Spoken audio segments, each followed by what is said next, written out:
It's Nikki. Welcome to part 3. I am delighted that you are here. If you haven't listened or watched parts 1 and 2, it's no worries really. All of these points work as incidental parts of this process. But if you want to go and hear more about the context and what happened, feel free to go back and revisit. Today I am talking parts 5 and 6 of this 10-part process. I'm talking about it all week basically. And when I was thinking about doing this, I thought originally, would it be cool to put it together as a big workshop? And then I thought, actually, all of these parts of this process require time and thought and care and attention. And what I would rather do, as I always say in my speaking gigs or whenever I'm interviewed, it's all about the implementation. It's not just about consuming the information. So feel free to take these pieces, play around with them, and most importantly, take action. Today, I am talking with my trusty notes once again about that pressure of the ideal client. And I think when you begin a business, you start putting yourself out there as a personal brand, maybe there is that enthusiasm to help everybody. And I know that I felt that when I first came to coaching. And when I trained as a coach, I needed something like 40 hours. So a lot of clients to practice on and to record the sessions. And I set myself a bit of a challenge as well, just to have lots of different types of people, because I thought it would really sort of stretch my muscles and keep me sharp and learn and be part of all of that process. So when I was beginning, I felt like I knew this amazing piece of information, this secret, like I just want to share coaching with everybody because I found it so useful. And then it got to the point of actually launching and putting myself out there and beginning this process of marketing and talking about what I did and charging and welcoming the money and all of that. And the more that I did that, the more that I realized if I didn't decide who I wanted to work with, the harder I was going to make it for myself. And unfortunately, I didn't have this epiphany at the beginning where I was just like, okay, this is the exact woman. This is Sandra, who is between 46 and 50. And all these Sandras are accountants in the West Midlands. Like, I did not want to do that. I resisted it so much. There was a point where I had 2 social media business accounts and 2 websites because I was so not keen on niching and doing that. And it became really hectic, as you can imagine. And you might be thinking, oh my God, Nikki, you're such an idiot. Like, why did you do that? Why did you not decide? Why did you just not make it easier for yourself? But you know what? Sometimes we have to just do what we think is right at the time.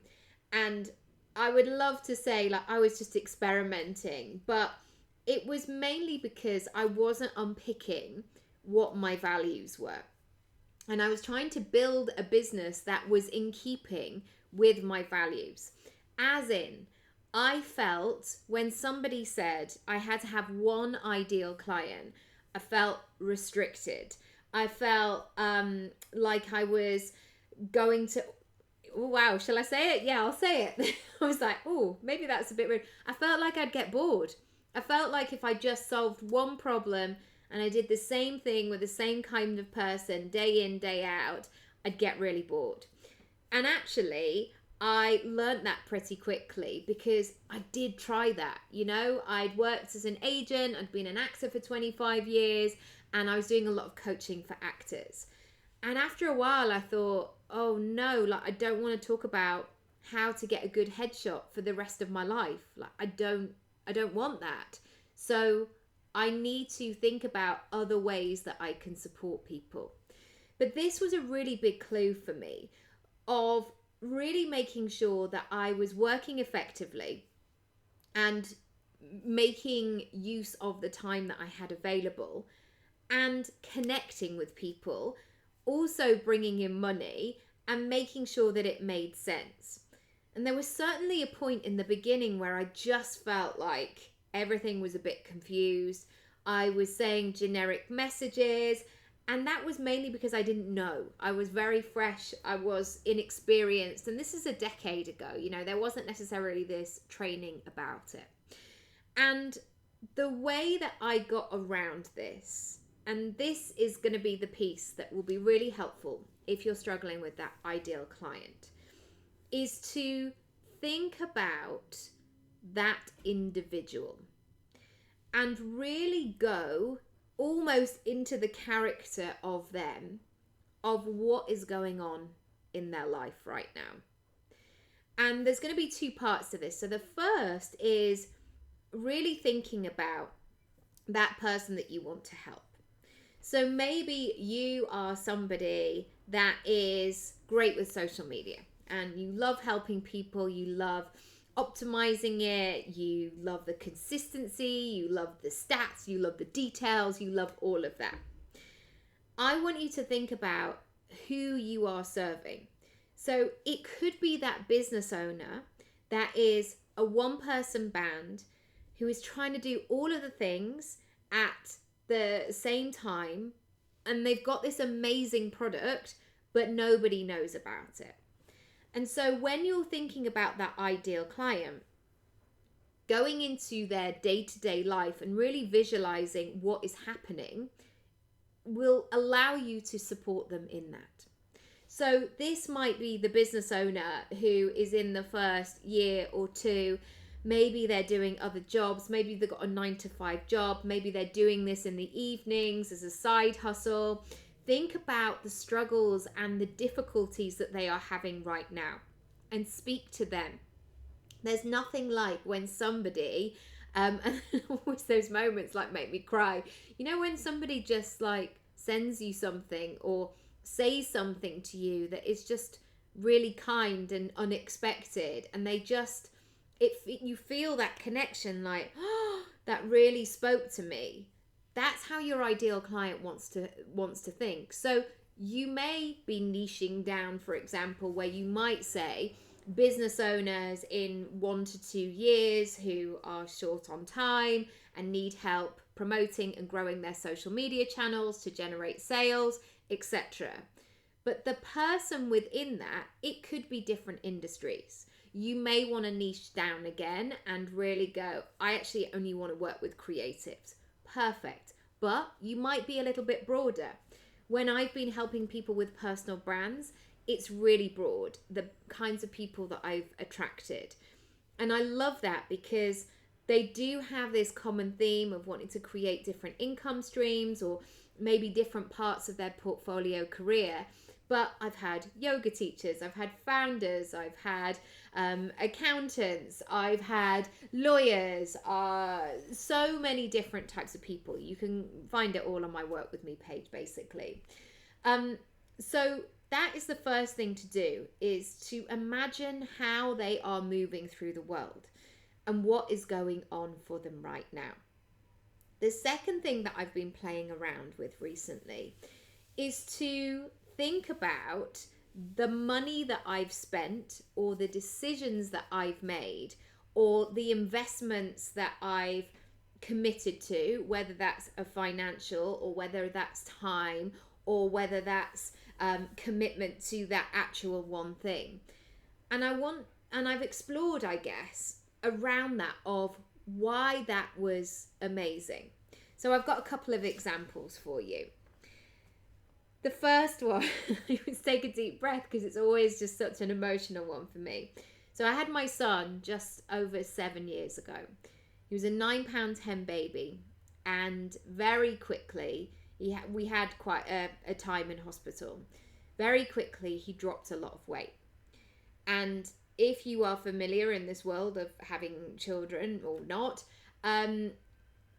midwives are looking at babies' weights to see if they stay the same or they increase and what's happening, to gain a gauge of what's going on with the baby. And my son dropped loads and loads of weight, like very, very quickly. And so I was on a mission, and the midwives were on a mission to get that baby weight up and to make sure that the feeding was going well and everything that was required within that. And there were a few times where I just felt like I was just not doing a good job. And I felt all kinds of things of like frustration. So again, I'm going into the emotion of this. I felt frustrated. I felt completely overwhelmed. I felt like I wasn't doing a good job as a mum. I felt like everybody else had figured this out, and like I hadn't managed to do that, and I was sleep deprived, and I was questioning everything. I mean, I'm really selling motherhood to you, but that's where I was. And I had this amazing midwife who got me, who connected with me, and her name was Jilly, and she was a very sort of elegant, very well spoken, hippie energy type of woman. And every time I saw her, excuse me, every time I saw her, the first thing that she'd say was like, "You're doing amazingly." And I'd like be turning up to this clinic every other day, like half in my pajamas, trying to feed, like having a screaming baby up all night, dripping wet hair, you know, all the rest of it. And she would connect with me first, and she would be so encouraging. And so to relate that to your business and your ideal client, what is really going on underneath that? So yes, there is that I need help to get this baby's weight up, my baby's weight up. But think about all the other things that are going on underneath. Maybe it's worry, maybe it's frustration, maybe it's emotions. What is going on under there? Another way is maybe you go to a restaurant, and on my dad's side of the family, we've got a really, really big family. My dad's one of 4, and there's lots of children, and then grandchildren and great grandchildren, and my nana is still with us, and she's 96. So the ages of our family are 96 to a year. And so even though we haven't necessarily gone anywhere at this time, like if we suddenly booked a restaurant for us all to go to, that would be quite a big ask, not only for us like pulling everything together, and it would be a big financial investment as well, because there's so many of us. I think there's about 30 of us now, but also it would be a big ask on the right restaurant. And so I was thinking about what would be the ideal situation. And I think about those times when I've been to a restaurant for a special occasion or a pub or whatever, and you get somebody really kindly say, "I put you over here so you had space for the buggies," or "Just to let you know, the toilets are over there if you need to take the little ones to the toilet." Or for my nana, for example, she walks with a frame now. If you said to her, "I've put you on the ground floor so you don't have to deal with any stairs or wait for the lift that doesn't really work anyway." It's those kinds of thoughts that you can then apply for your ideal clients. Like, what is going on? How can you create the best experience for them? One final one. When we moved house at the beginning of this year, it was a long process. It felt a long process. I mean, it was about 5 months, so it probably wasn't in the scheme of things. But what happened was there was one moment when we were just about to exchange, and basically that's when you're all in, you're all committed, buyer and seller, done, and then you can you complete later on down the line, or sometimes on the same day. And one thing that was missing was a fire report. This house did not have any kind of fire regulations in place, and because of where it is and a conservation area and all of this, we needed to have it in place, and that's what our lawyers said. And I remember knowing that we wanted to and we needed to exchange to make sure everybody had the commitment, and we needed this fire report. Can you hear it already? It's all coming back. It's all coming back to me now. Yeah, that's what happened. So I got on the phone, and this was January. And I would phone people and they're like, sorry, love, like we're not doing anything for another 8 weeks. We're booked after the Easter holidays. Do you want to book something in now? And I just was like, no. That's not going to work. And eventually I got through to a woman, and this was like on the Thursday or the Friday.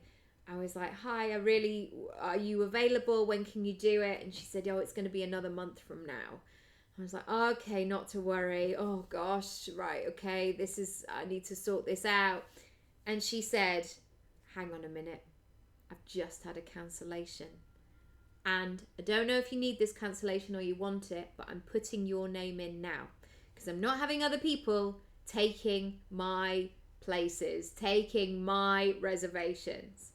And that fire report was done on the Monday. Done and dusted, and we could exchange, and it was fine.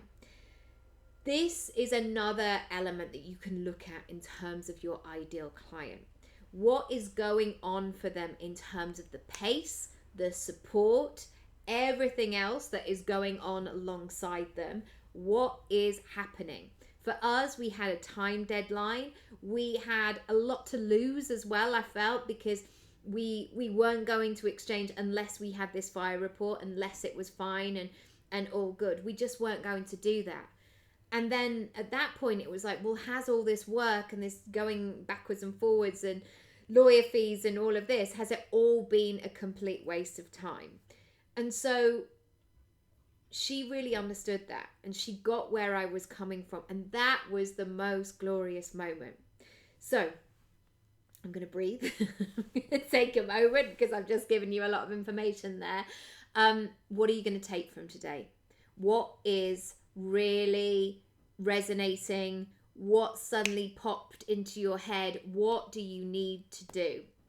I would love to help you with your personal brand. If I can, I will. So do book a free session with me. I would love to find out more about your goals, where you want to go next, where your gaps are, where you're like, I don't really understand, I don't know, this is good, I'm not sure about this I'm not sure about. Let's book in a free chat. Go to my Work With Me page. I would love to hear more from you and hear about what's next for you. That's it for now. Look out for some very exciting things coming soon. November is going to be a big month for me, and I'm really delighted to be doing it with you and for your support as always. I'm sending lots of love to you and yours, and I'll speak to you very soon.